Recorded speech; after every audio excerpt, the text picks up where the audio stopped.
Hello, and welcome back to Learn It from a Layman. I'm Carl Christensen.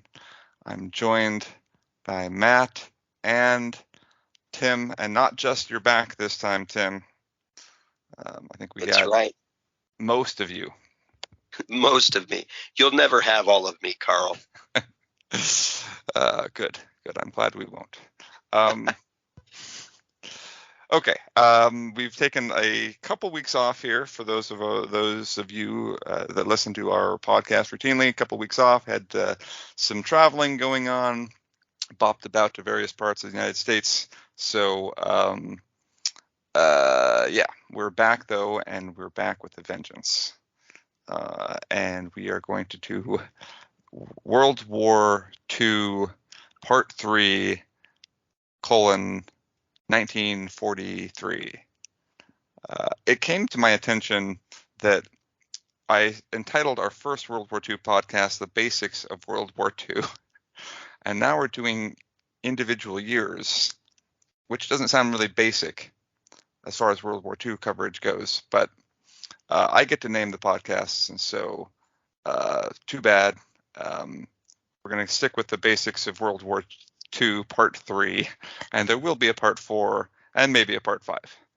So, because at Learn It from a Layman, consistency is our number one priority. Huzzah. Yes, we're consistently accurate in our naming. Okay. Well, with that, I think so those of you that have not listened to our previous podcasts, if you're just jumping in for 1943, maybe you have some fascination with that year in particular, but it'll, whatever floats your boat. For most of you, go back and listen to the first two podcasts first, World War II, Part 1 and Part 2, and this is Part 3, and Matt, take it from there. Okay. So really quick, at the end of 1942, the different theaters are throughout 1942, we've seen a start to change in momentum from the Axis to the Allies. In the Pacific, the Japanese have suffered a couple major defeats at Midway and are in the process of suffering a final defeat in Guadalcanal. In North Africa, Rommel has been having great success for most of 1942, but with Allied landings in Morocco during Operation Torch and the British and French pushing out from Egypt, he's now his forces in North Africa are beginning to get boxed in, and he's running into some major problems. In Russia, during 1942, the Germans kicked off Case Blue, which was a significant campaign to take Stalingrad and the Caucasus oil fields, and this does not go well. And we talked about how Stalingrad ended in complete disaster for the German armies. And up in England, the United States is putting together bombardment forces, which are beginning to execute raids over occupied Europe. So that's kind of the state of the world in, as we're beginning 1943. And we'll go through this chronologically, starting as all years start in January. And in the middle of January 1943, the Allies hold an important conference between leaders, and this is Churchill, Roosevelt, and actually two leaders of the French forces, the resistance leader Charles de Gaulle, and Roosevelt's would-be leader, whose name I'm going to get wrong, Giraud. I'm not sure. I apologize. I do not pronounce French names well. But this conference in Casablanca.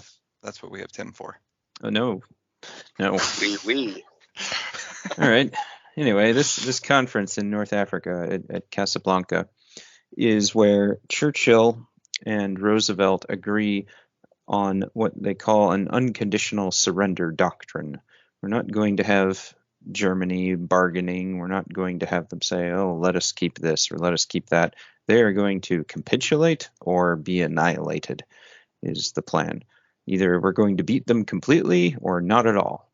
And so they agree on that. Stalin is not at this conference. He's, dealing with other things.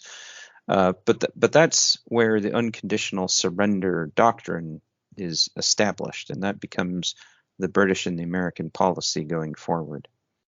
Towards the end of the month, back up in Russia and Stalingrad, I alluded to this in the last podcast. Go read that for more detail. But this is where the Battle of Stalingrad really kind of comes to a close.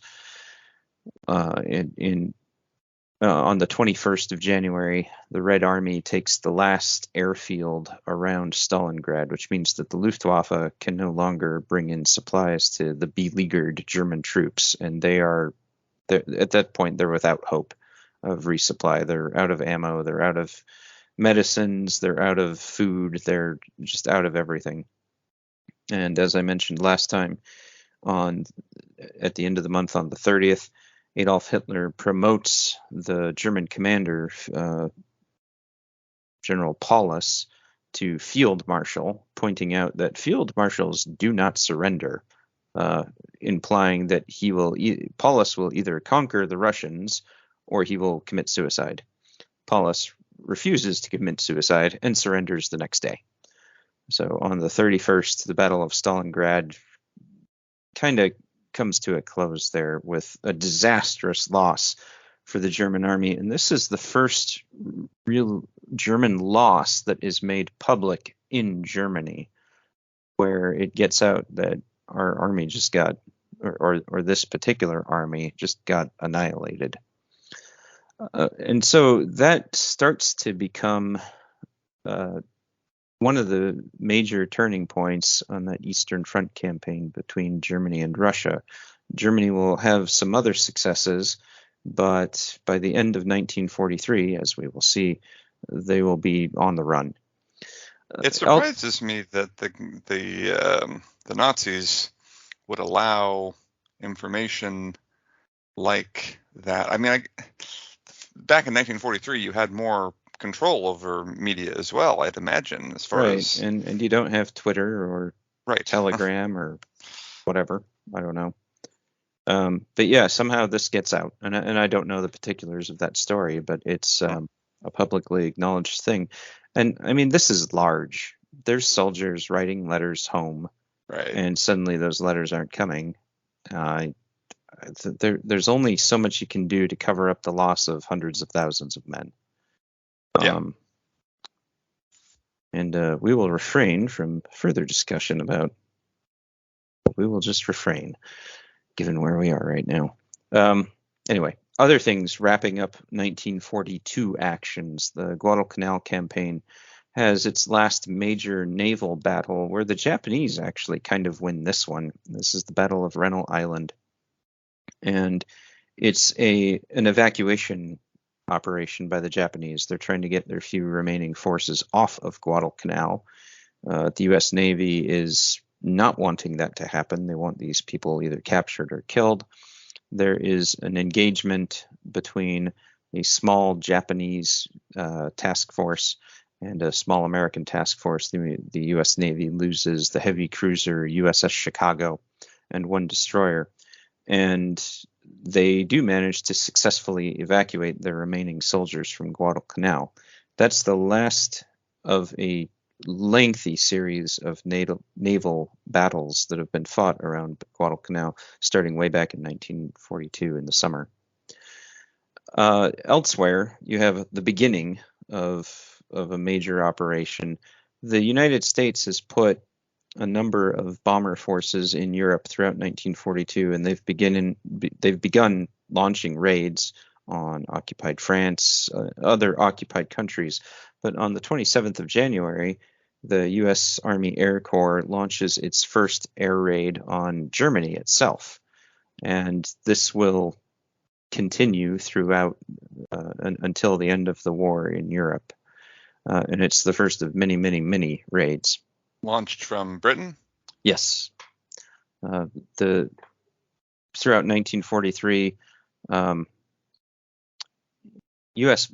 most U.S. bombers hitting targets in Europe are going to be in the UK The other ones are going to be in North Africa, and we will get to one of those raids in August. Hey, one other question about the raids. So if they're launched from Britain, we mentioned earlier, and I think it was our first podcast, that the distance that the Nazis, the Luftwaffe had to fly gave them like a disadvantage in the Battle of Britain. Yes. Now we're launching raids from Britain into Germany. Are we dealing with the same issues, or what kind of planes are we? We're dealing with different planes and different airframes. The Germans, the Luftwaffe, never fielded real strategic bombers in any kind of number. 4-engine heavy bombers were pretty much a British and an American thing. There were, towards the end of the war, there were very limited numbers of what could be considered German heavy bombers, and they showed up too late to do anything. So during the Battle of Britain, you had medium bombers, 2 engines, limited endurance. But those weren't the ones I was referring to in that first podcast, and I should be clear on that. During the Battle of Britain, the Germans started to employ fighter bombers, which were single-engine aircraft with a single bomb strapped underneath. And they would go over there and attempt to do something and have about 5 minutes to do it, because you're in a small aircraft flying from somewhere in France to somewhere in England, carrying a pretty biggish bomb. And that was pretty difficult. Likewise, for German fighters escorting those medium bombers, again, you're in a small single-engine fighter with small fuel tanks, and by the time you get where you're going, you don't have a lot of fuel left. Now, this was a major problem for our Allied fighter escorts during 1943 as well, because our fighter aircraft that we would send to go along with the bombers could not escort the bombers all the way to their targets in Germany. They would have to turn back after however many miles, leaving the bombers to carry on unescorted to fend for themselves against German fighters who were now who had the home field advantage. This was not always great. Oh, that sounds bad. Yeah. And we'll go a little more into depth in some of that when we talk about some of the major raids towards the end of 1943. But yeah, it's bombers versus fighters and which way you're going. We could easily reach Germany with our heavy bombers, but not with our fighters, not for some time to come. So, okay. Anyway, back to February and to the rest of the world. In North Africa, the Allies are continuing to press Rommel, and by February 5th, they have Libya pretty much secure. I'm going to jump ahead into March just a little bit.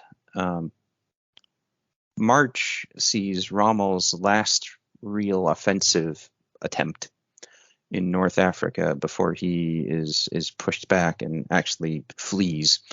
And I kind of spoiled what happens the last podcast. I mentioned they lost a ton of men.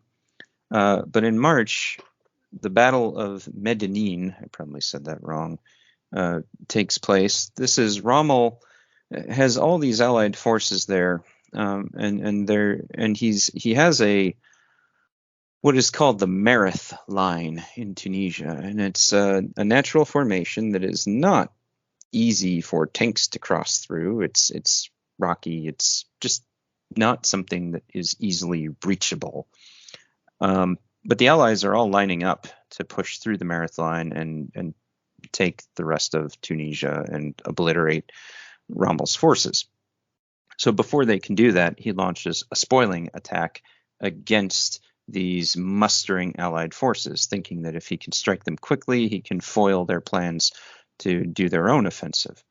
Well, this would have worked really well, except for the Allied Codebreakers. They are reading Rommel's mail. They know that this is coming, and the Allied forces just sit there and wait as the German forces roll closer and closer. And when everybody is in artillery range, the Allies open up, and the advancing Germans are very quickly pushed back with heavy losses. That was Rommel's last action. After that, he goes back to Europe, and shortly after, in May Tunis is completely captured, and the Africa Corps surrenders on the 13th, losing 250,000 prisoners to the Allies. And that is effectively the end of the North African campaign as far as the Germans are concerned. And from there, North Africa will serve as a base that I'll talk about later for additional bombing raids and for mustering forces to move into, well, to, you know, other places. But let's jump back to February. That was North Africa. There's other things happening in the world in February. One of them is going on up in Norway, something called Operation Gunnerside. This is an attack on a German-Norwegian heavy water plant. And for those who are unfamiliar with nuclear weapons design and development, like most of the world, heavy water was a necessary part of nuclear weapons production in theory. At the time, no one had built a nuclear weapon, but the Germans had an idea that this was a possibility, and they were working on it. And so, for the layman, heavy water is not water that is heavy. It's a particular chemical composition of water. Yes, that makes it heavy. Anyway, so yes. They're working on developing heavy water up in Norway in a plant called Vermork. In 1942, the Allies get wind of this, and they launch a number of Norwegian commandos and some Royal Engineers into Norway, something called Operation Freshman. It does not go well. The Royal Engineers that they tried to fly in by glider are not able to be dropped in the right place. They are all either killed in crash landings or captured by the SS, tortured, and executed. The Norwegian commandos that were landed are actually okay. And they're freezing in caves and subsisting on moss and lichen, but they're alive. Your definition of okay. Yes. Well, the Allied SOE, Special Operations Executive, gets wind that they're still out there, and they plan a follow-up to go after this heavy water plant at Vermork. And this is Operation Gunnerside. They land a few more Norwegian commandos, and they managed to link up with the ones that survived from the Freshman operation. And on 28 February, they execute an attack. The Germans have allowed the security at this plant to kind of slacken over the winter between October 1942 and where we are now in February 43. But there is a bridge leading up to this plant that goes over a very large ravine, and that bridge is well guarded. And so the Norwegians, being awesome, decide, forget the bridge, we're just going to go into this ravine, wade across this frozen river, climb up the other side, and weasel our way into this plant through like a maintenance tunnel. And they do that, and they plant some charges, and they detonate it's the electrolysis chambers in this plant, but they cripple the plant. The Germans are understandably annoyed. They still attempt to keep going, but that attack in February sets them back months and months and months. And by the time that they get things up and running again, much later in 1943, the U.S. bombs the plant with a large force of heavy bombers that pretty much make it non-tenable. And shortly after that, the Germans decide, we're going to take what remaining heavy water samples we have left, we're going to put them on a boat, ship them down to Germany, cut our losses, and try to keep going in Germany. The SOE and the Norwegians respond by putting mines on the boat and sinking it. So this is a great series of accomplishments by these Norwegian commandos supported by the SOE that just completely kneecapped the Germans' nuclear ambition throughout World War II. So that was kind of the final thing in February here.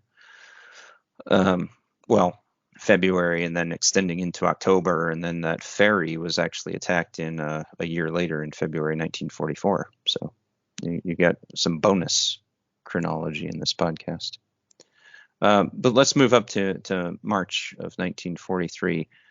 I already talked about what was happening in North Africa, but in the oceans, things are going a little bit differently. The Allies have really started to move on New Guinea now, and the Japanese are trying to reinforce that island. They occupy it. The Allies are trying to take it. On the 2nd of March, the Battle of the Bismarck Sea is fought, where a number of, I believe both forces lose a destroyer, but the Japanese lose a number of troop transports, and they're unable to get, a lot of troops perish as those ships are sunken, so they're unable to reinforce the garrison that they have on that island. On the other ocean, the Atlantic side, things are going far worse for the Allies. The German U-boats have been just having a great time torpedoing everything off the coast of the Americas. And in March, the losses are so bad. 82 ships are sunk, and for the loss of 12 U-boats. And it's to the point where people in Britain are doubting whether or not England can continue the war because they're running out of supplies. They're being starved to death. And so this is the most dire point in the Battle of the Atlantic, where the Germans are completely succeeding in this maritime siege of Britain, cutting off its supplies and just with near impunity. And that turns around in the space of 2 months. And it's not necessarily any one thing that does it, but it's a convergence of a number of technologies being fielded and being put into use, and a number of tactical changes, or rather changes to tactics, as well as an increased number of escort ships as a result of an American shipbuilding program. This is something that I didn't talk about in previous podcasts, but following Pearl Harbor, the U.S. Navy realized we don't have any ships left. And so the United States embarked on a massive shipbuilding program, the likes of which are an industrial effort of this magnitude is rare. We started producing hundreds upon hundreds of warships, and some of these started making it into the field in early 1943. And by April and May of 1943, all of those convoys of merchant ships are now starting to run around with additional escorts, and you also have roving patrols hunting for U-boats.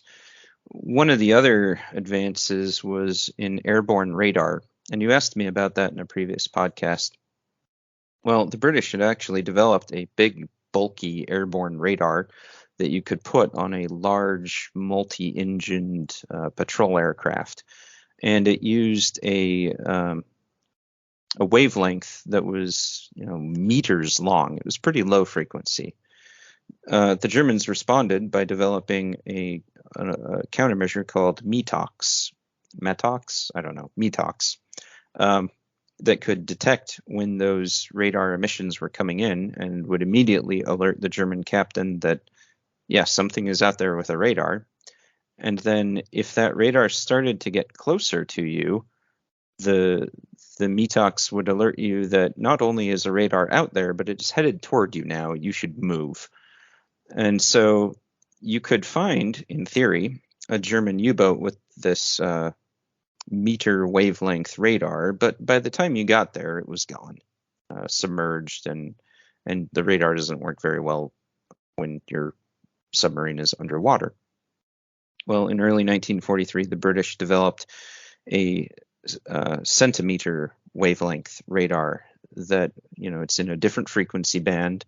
METOX does not pick it up, and it's starting to get fitted in large numbers to these patrol aircraft. And suddenly they're able to see German U-boats running on the surface, which is where they normally run. They would only submerge for attack, because when they're underwater, they're on batteries, and batteries only last so long. But anyway, you could see these German U-boats, and they didn't know you were coming. And so we started to get much greater success with aerial attack on U-boats. All of the escort ships and some of the developments in the anti-submarine weaponry was really coming into its own. And, you go from March of 1943, where Britain is wondering, can we actually continue fighting, to April, where the tables have turned, to May, which is in the U-boat community in Germany known as Black May, where they lose 43 U-boats, sinking only 58 merchant ships. That's still a lot of merchant ships. But 43 U-boats is a lot of U-boats. And in the Atlantic theater, that's worldwide. In the Atlantic theater, they only sink 34 merchant ships and they lose 34 U-boats. So they're losing one submarine for every merchant ship they take out. And it goes from there. And by the end of May, Admiral Donitz, the German commander of the U-boat force, recalls most of them from duty. And that is really the turning point for the Battle of the Atlantic. And from there on, shipping supplies to England is not exactly safe, but it's not the disaster that it was earlier. And England is able to continue to receive supply in greater and greater numbers, and war material flows from the United States to Europe with much less impediment going forward. With that, let me back up really quick to April that I kind of glossed over. There's another significant event, three more. Sorry. This is how this podcast became five parts. Yeah, it is, and I'm sorry. I will try to speed along here. That's right. In the Pacific, the Japanese forces are led by Admiral Isoroku Yamamoto, who was a brilliant admiral, really knew what he was doing, really knew what he was getting into, and appreciated the magnitude of the consequences that he believed he would face by attacking the United States. He was not optimistic long term, but he was a brilliant admiral and strategist, and we knew that. And we could also read his mail, intercept the Japanese radio traffic, and we had their codes. And we knew that he would be flying from a certain island to another certain island on the 18th. And the United States Army Air Forces put together a very long-range mission to try to intercept him in his flight. And it worked. And they caught him in the air. And a squadron of P-38 Lightnings essentially ambushed his aircraft and the escorting aircraft, and he was shot down and killed. That really hurt the Japanese. They had other leaders, but Yamamoto was he was one of the best, and the United States took him out in April. Elsewhere in the world, on the 19th, in Poland, there's an event known as the Warsaw Ghetto Uprising. And I mentioned, we talked about in previous podcasts, how the Jews were being progressively denied of more and more basic rights, and then culminating in a policy of relocation followed by extermination. Well, part of that was that Jewish populations were sequestered in portions of different cities called ghettos, which were then sealed off. And you just had this Jewish section guarded by Germans or German-friendly forces. And that was that. Well, on April 19th, the Jews in the ghetto in Warsaw started an uprising. They knew what they were getting into, and they knew what would likely happen, and what was likely happen did happen. the uprising lasted for about a month. A number of Germans were killed. 13,000 plus Jews were killed outright. And following that, somewhere around 40,000 were immediately sent to death camps. So it's just another chapter in the tragedy of the Nazi oppression of the Jewish people that continued throughout World War II. Finally, for April, you have a very grim military deception operation launched down in the Mediterranean Sea. I believe it's a British serviceman has been killed, and the Allied leaders repurpose his body, basically putting in a fake document in his pocket and launching him out a torpedo tube of an Allied submarine.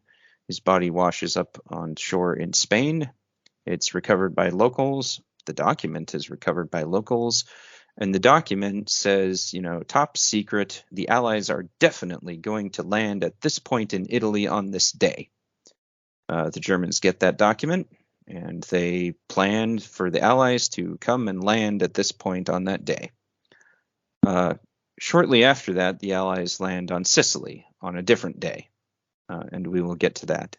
But it was it was a successful, if kind of gruesome, deception operation that really threw off the German plans. Moving into May of 1943, one major event that I haven't already touched on was the Dambuster raid. Some of you may have heard of this, but hydroelectric dams were a major source of electricity for Germany.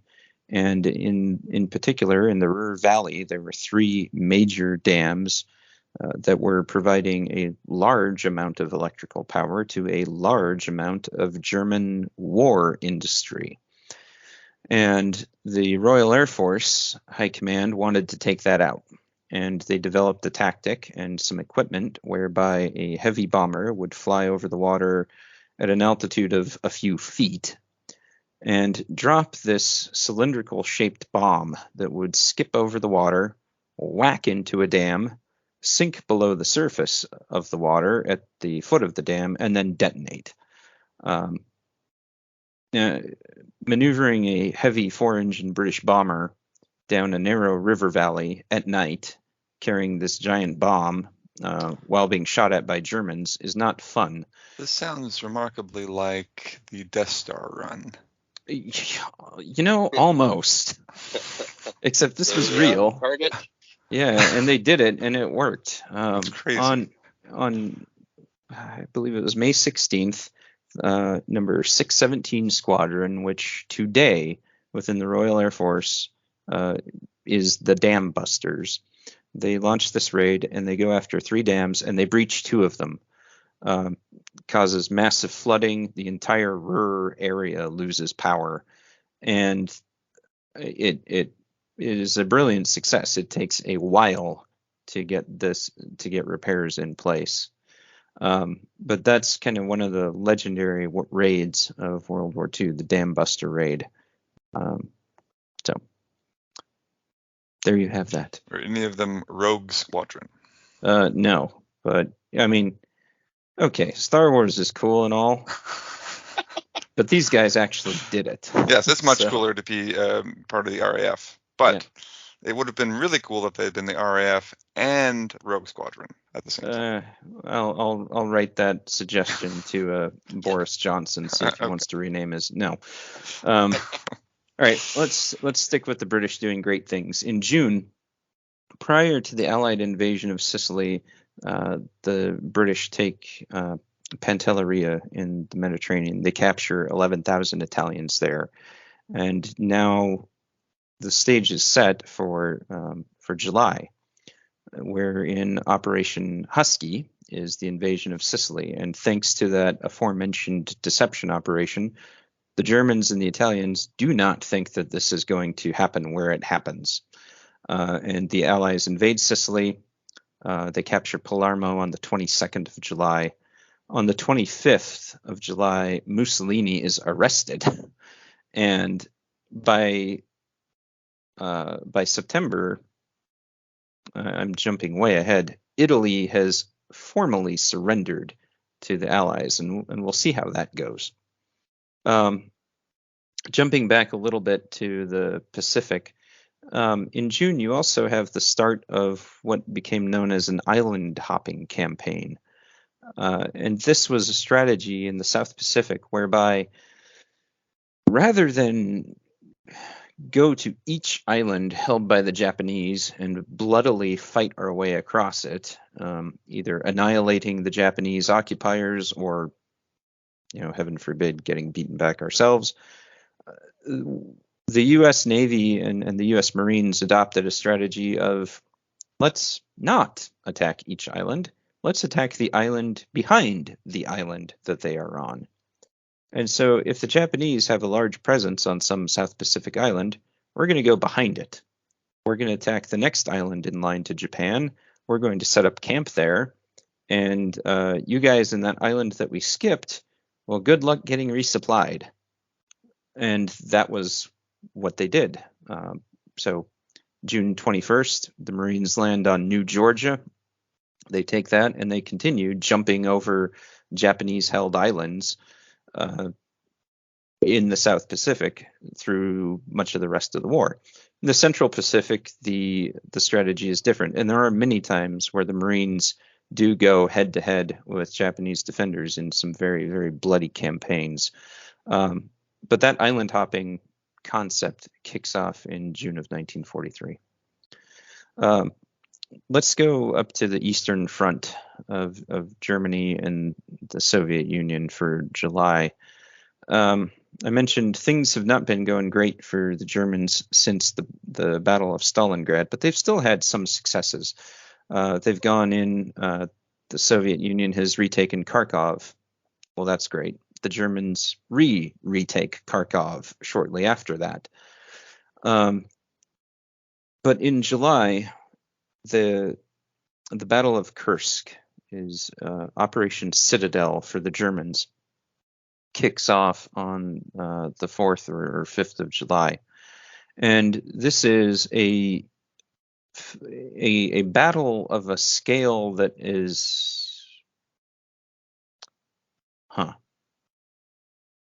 Well, when we started doing this podcast, I was going to say it's a battle of a scale of armored warfare that the world has never seen before or since. And then Russia went into the Ukraine, and now I'm not sure that's true. But anyway, yeah. So the Battle of Kursk is a horrific place to be on either side.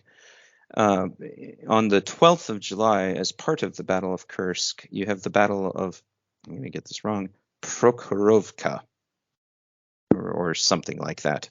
Forgive my pronunciation. But this is, until recently, the largest tank battle in history, where German and Russian armored formations just blast each other. Throughout the Battle of Kursk, the kill ratio is about 6-1 in favor of the Germans. Wow. And they still lose. In Prokhorovka itself, the Germans lose an unknown number between 40 and 80. The Soviets lose an unknown number between 300 and 400. And the Soviets still win just with numbers. And that's what they were able to do at the time because they had a phenomenally large army that was just completely outclassed in terms of lethality, but completely outclassed the Germans in terms of numbers. And so this, from this point on, with the German defeat at Kursk, the Germans don't win another real engagement on the Eastern Front for the remainder of the war. And from there, they begin retreating, and they stay in retreat up until they completely surrender in 1945. Spoilers for part 5 of this podcast. Sorry. I think World War II spoilers are completely fair game at this point. I guess so. I'm always surprised. Elsewhere in July, Adolf Hitler is briefed on a ongoing project in Germany, the V2 rocket, which is going to be one of these wonder weapons, Wunderwaffen, that is going to change the tide of the war and just obliterate the Allies. And it's the world's first ballistic missile, or guided ballistic missile, and you fire this thing off, it flies over to wherever you've aimed it and splashes down and detonates in London or whatever. Hitler is so impressed by the briefing that he gets and the footage that he sees of some of these tests that he wants to order these into production immediately. And the Germans begin work on facilities to mass produce. They want to do 2,000 V2s a month. And these are lethal. They come in at supersonic speeds, so you get no audible warning that one of these is about to hit you. They're moving so fast that no defenses that exist at the time have a reasonable chance of intercepting them. They're not able to be countered once they're launched. And so the Allies get wind that this is a thing and counter it before they're able to be launched by launching massive campaigns to hunt and bomb V2 production, test, and launch facilities. And a number of V2s are fired throughout the war, and they are terrifying. They're some of the first terror weapons. And it becomes a major Allied priority to find and knock out V2 infrastructure. With that, the final event for July of 43 is the Hamburg air raids, where the United States and England bomb Hamburg, and they bomb it for 8 days straight. And the bombing is so intense that it actually creates a firestorm.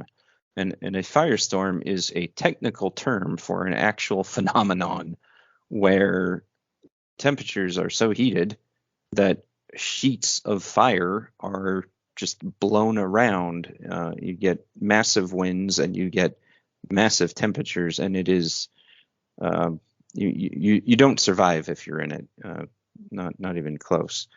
And so Hamburg is the large parts of it are completely ravaged by these air raids and the resultant firestorm. And this is sorry, go ahead. Is this indiscriminate bombing? Are the Allies hitting military targets, or is this at this point just load up? Yeah, so this is a great point in the post-World War II Nuremberg trials. The Allies did not levy the charge of bombing civilian targets against the Germans so much because, the Allies did that too. And you can make the rationale that, well, all of those guys, the British in particular, it's hard to bomb a factory at night. And remember, the British are doing the night bombing. That's hard. You can't see. What is easy to do is to find the neighborhoods where all of the factory workers work and completely level that to the ground at night. And so that's what they did. All of these guys who were working at the Messerschmitt factory, the Krupp Arms Works, the U-boat factories, any of these things, if there was a factory nearby and low quality housing, the RAF was probably going to go after it. The U.S., on the other hand, tried to do daylight precision bombing, and we thought we could do that because we weren't thinking all the way through. But the U.S. actually had something called the Norden bomb sight. It was essentially an early mechanical computer, and it was really very adept at looking at your aircraft's airspeed and the wind conditions and where you were and where your target was and how high and what you were carrying and all of these things. And based on all of that data, it would put the crosshairs of your little bomb sight exactly where your bombs were going to land. And so the U.S. believed that from high altitude, 25,000 feet or more, we could very precisely bomb specific military or industrial targets. And so we tried to do that a lot. Didn't always work. Bombs would be blown off target. Fog would make things hard. And in the case of the target obscured, you either carry your bombs home, which means that you're slow and heavy and spend way more time being shot at by the Germans, or you dump your bombs where you can and get out of there.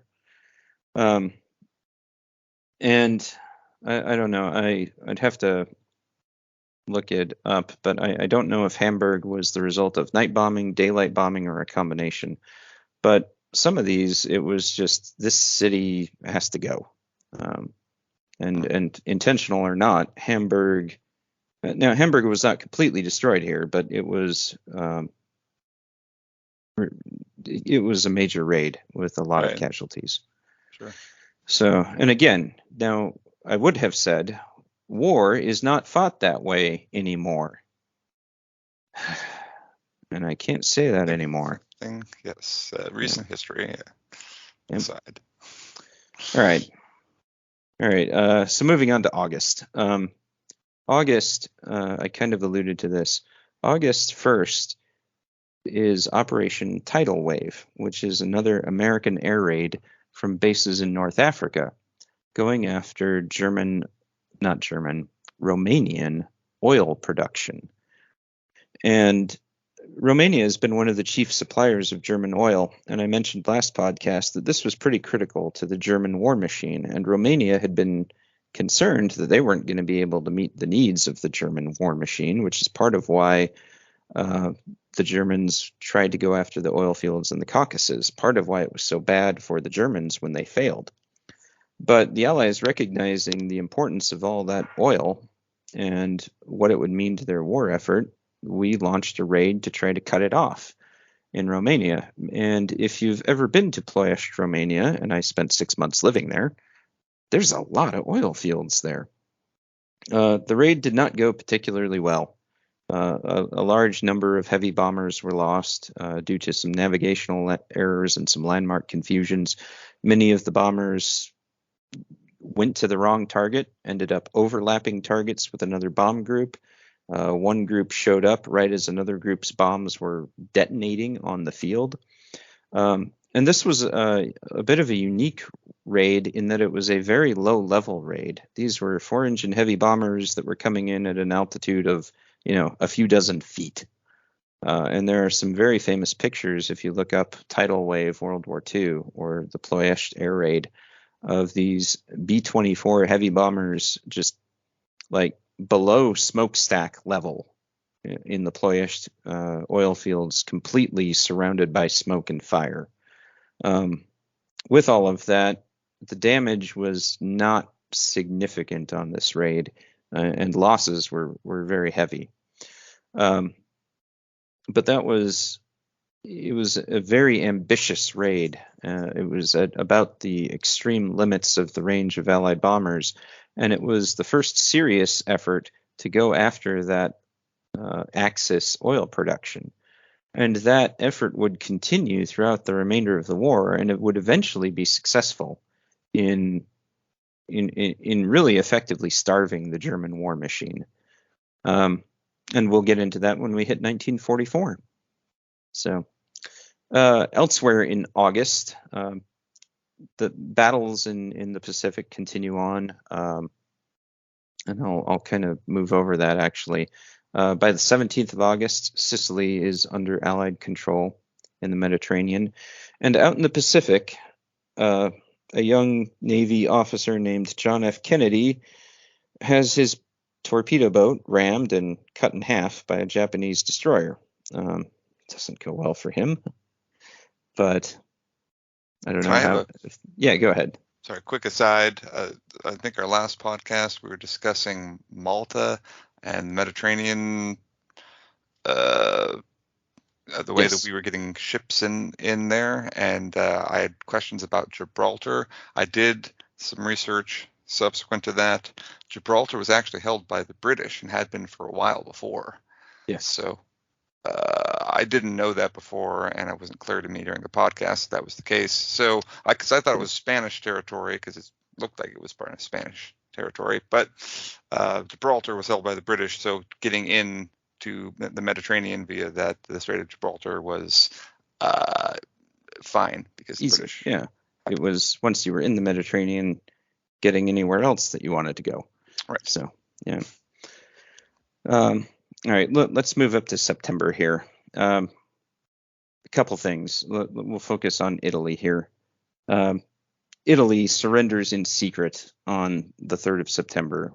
General Eisenhower reveals it on the 8th.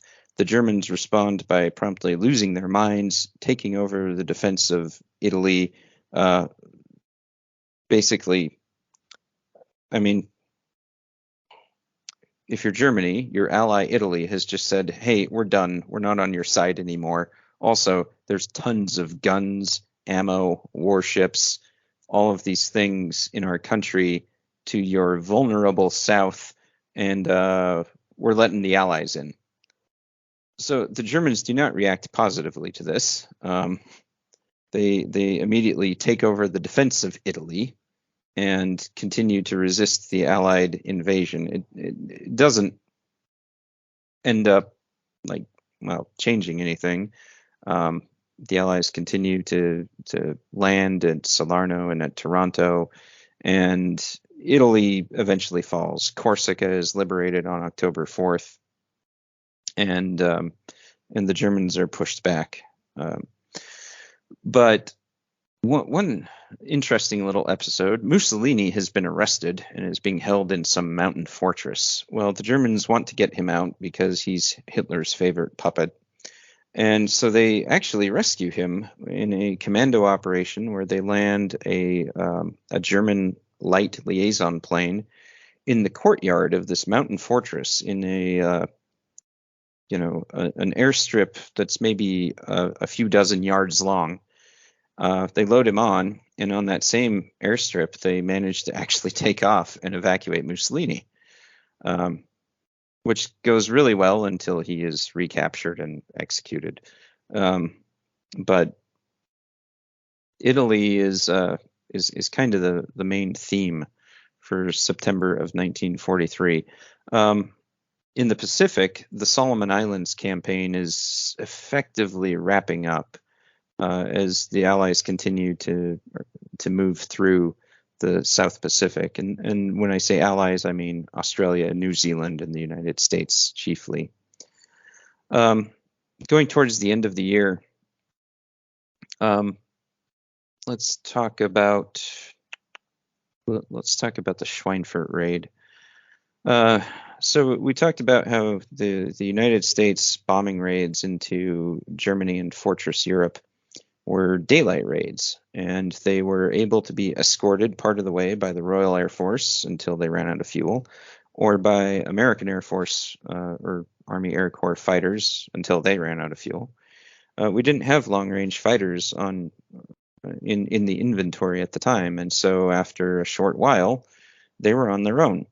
And German fighters were a problem, but an even bigger problem was ground-based anti-aircraft artillery, or flak, which was just very large guns that would fire very large shells up into your bomber formation where they would explode and throw shrapnel all over the place. And we lost a lot of bombers to flak, as well as fighters, generally not at the same time. But the fighters would make an attack, the flak would take over, the flak would stop, the fighters would make another attack. So it was not great to be an Allied bomber crewman on either side.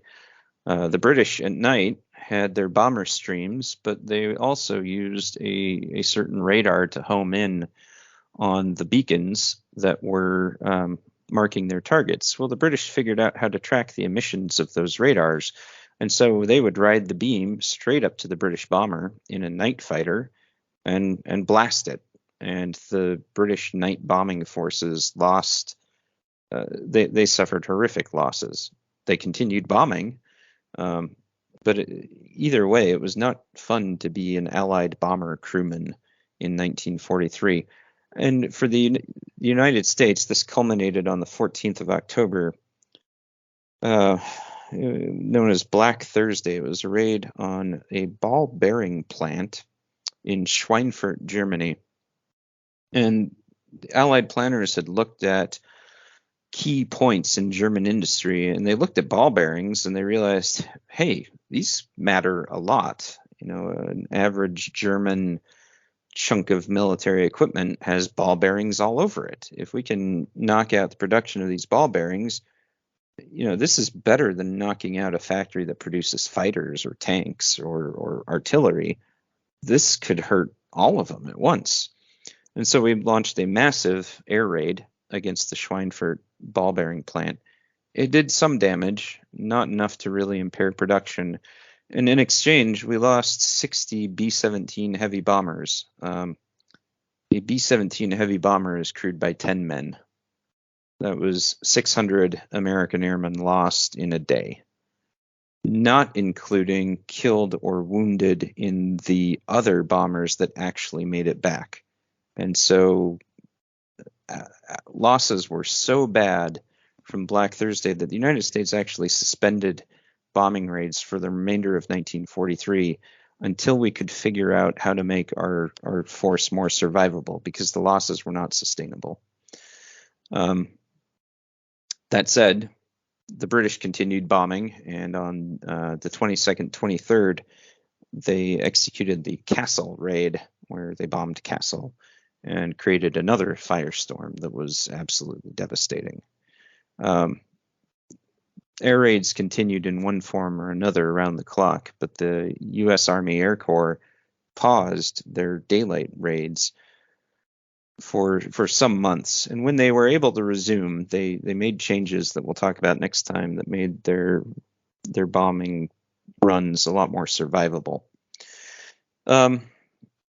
Wrapping up pretty quick, in November, going back to the Pacific, a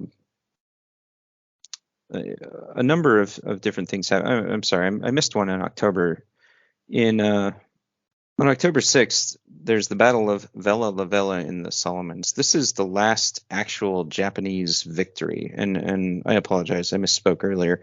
This is the one where a U.S. Navy destroyer force faced off against a Japanese destroyer force.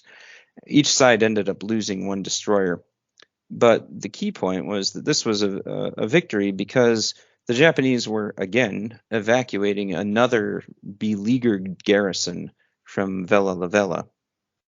And they were able to hold the U.S. destroyer forces at bay long enough to save 600 Japanese soldiers. It was effectively the last Japanese naval victory that was an actual victory in the Pacific. From there on, the momentum was firmly on the Allied side, and the accumulation of losses of experienced Japanese sailors, commanders, pilots really began to show through the remainder of the war within the Japanese Navy. But going forward into November in the Pacific, on the 20th, the U.S. Marines landed on Tarawa. This was a much bloodier campaign. The Marines lost 1,000 men killed and 2,000 wounded, but they did manage to take Tarawa. And Tarawa was in the Central Pacific, and those losses that the Marines incurred, a lot of this was made public. There were war correspondents there, there were pictures, and they were grim. And all of these losses happened within, just like 3 days. It was a frantic and bloody mess. And the question at the end was, okay, we took this island from the Japanese, and we did. But was it strategically worth it? And there was some divided opinion on that. Was Tarawa really worth taking, or was it not? A number of Navy admirals said, yeah, that was our doorstep, or rather our door into the Central Pacific. Others said, no, we didn't need to lose that many Marines for that island. But the lessons learned on Tarawa would be applied over and over again in the Pacific through the campaign in Iwo Jima in 1944, in the Philippines and other places as well. But that was kind of the major event in November. I already mentioned earlier the Allied Air Forces did bomb the Wehrmacht plant in December, so they hadn't completely suspended bombing raids, but they weren't going into Germany. So they flew over to Norway. They knocked out that heavy water plant. And they were still doing some operations. The other major event was the Cairo Conference, and followed by the Tehran Conference. And this started.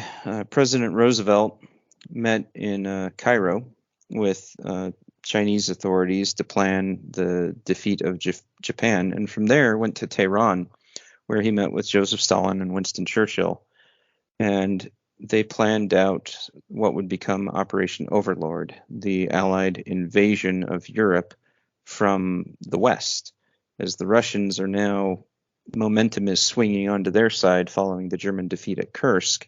The Russians are pushing in from the east. The Allies will also land somewhere in France and put pressure on the Germans from the west and just crush Germany between them. And that broad plan is laid out at the Tehran Conference. Fun fact, or bit of trivia, President Roosevelt was transported to these conferences on board the battleship USS Iowa, arguably the best and most modern battleship fielded by any Navy during the war. During the trip, that battleship was fired upon by a U.S. destroyer who launched a torpedo at it on accident. Oh, my. The one that had the president on it. Yeah. President Roosevelt. Who lost their job there. Well, the entire destroyer was escorted back to port, and the entire crew placed under house arrest until they could figure out that, no, you're not actually foreign agents. You're just not in control of your ship. How do you accidentally fire a torpedo at your own ship? Through a sequence of failures. I mean, it was bad. Hey, I dare you to push the launch button. Yeah, it was almost like that.